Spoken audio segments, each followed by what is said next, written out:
Imaginez un instant, une menace hydrologique colossale qui plane sur toute une région. Eh bien aujourd'hui, on va décortiquer comment cette menace a été transformée en un véritable triomphe agricole.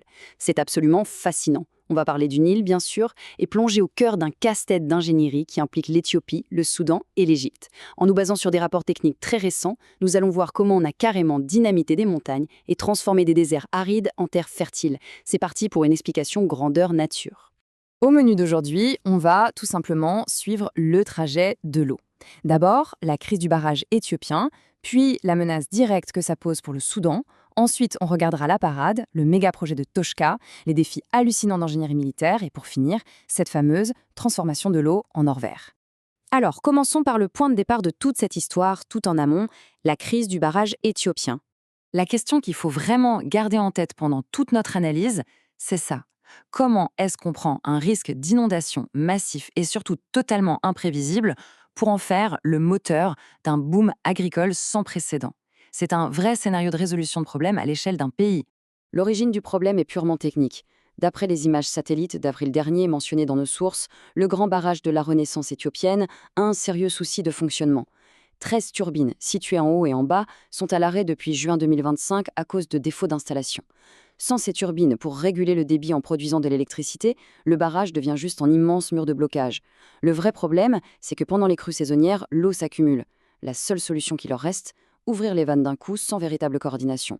Ça crée des lâchers d'eau massifs, une onde de choc énorme qui fonce directement vers l'aval. Et justement, en aval, on trouve la deuxième partie de notre problème, la menace immédiate pour le Soudan. Retenez bien ce chiffre, 7,4 milliards de mètres cubes. C'est la capacité d'accueil maximale du barrage soudanais de Rosiers. Ça peut paraître énorme sur le papier, mais face à ces crues artificielles relâchées d'un seul coup et sans prévenir, c'est dangereusement insuffisant. Pour vous donner une idée du danger immédiat, l'infrastructure de Rosières se trouve à seulement 100 petits kilomètres du barrage éthiopien. Autant dire que c'est la porte à côté. L'eau arrive à une vitesse folle. Le système soudanais n'a tout simplement pas la marge de manœuvre ou le temps nécessaire pour absorber un tel choc hydraulique sans risquer l'effondrement pur et simple. Face à ça, on passe à la troisième étape, la riposte de l'Égypte avec le méga-projet du déversoir de Toshka. Alors, qu'est-ce que c'est que ce déversoir? C'est en fait une immense soupape de sécurité vitale située juste derrière le gigantesque haut barrage d'Assouan.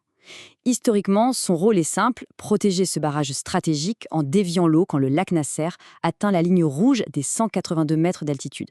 C'est littéralement le bouclier ultime de l'Égypte contre la surpression de l'eau. Mais voilà, avec ces nouvelles dynamiques de crues ultra imprévisibles, il fallait muscler ce bouclier. Et pas qu'un peu. L'objectif a été de faire passer la capacité d'absorption de 80 milliards à 120 milliards de mètres cubes d'eau. Une augmentation colossale qui garantit que, peu importe l'intensité des lâchers d'eau en amont, le système égyptien a désormais la place de tout absorber en toute sécurité.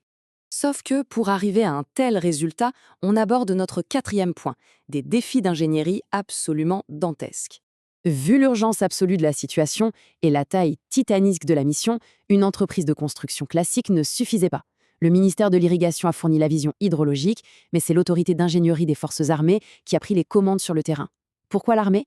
Parce qu'il fallait leur logistique, leur capacité d'agir à une vitesse fulgurante et leur maîtrise des explosifs pour protéger les infrastructures vitales du pays face à un calendrier quasiment impossible.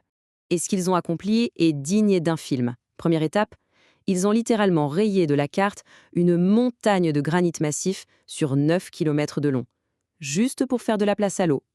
Ensuite, ils ont attaqué le lit rocheux pour approfondir un canal de 20 km en lui ajoutant 3 mètres de profondeur supplémentaire.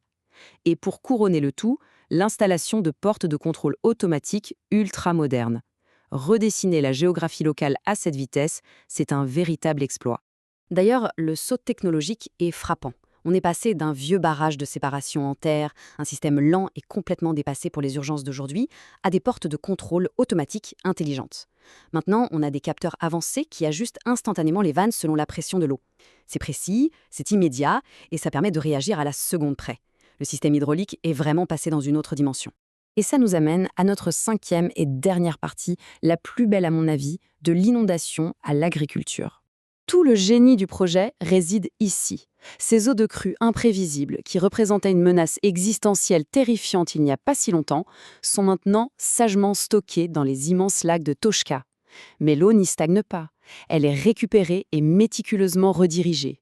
Chaque goutte sert à irriguer et à bonifier des centaines de milliers de nouveaux acres dans le désert occidental.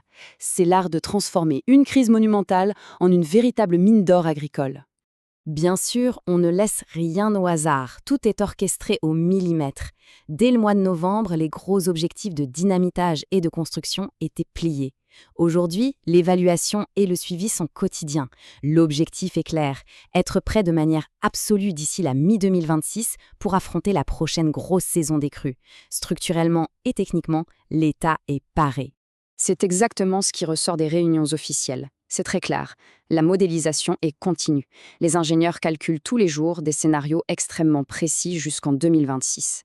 Qu'il s'agisse de gérer des sécheresses sévères en gardant l'eau ou d'encaisser des inondations bibliques, ils ont tout prévu pour, je cite la source, qu'aucun dommage soudain ne nous soit imposé. Une vraie masterclass d'anticipation et de rigueur. Alors ça laisse rêveur, non? Face aux bouleversements climatiques et aux tensions grandissantes sur les ressources en eau partagées, comment d'autres pays situés en aval pourraient-ils s'inspirer de cette stratégie? Transformer une menace cataclysmique en un miracle de développement durable, voilà qui donne vraiment matière à réfléchir sur l'avenir de la gestion de l'eau à l'échelle mondiale.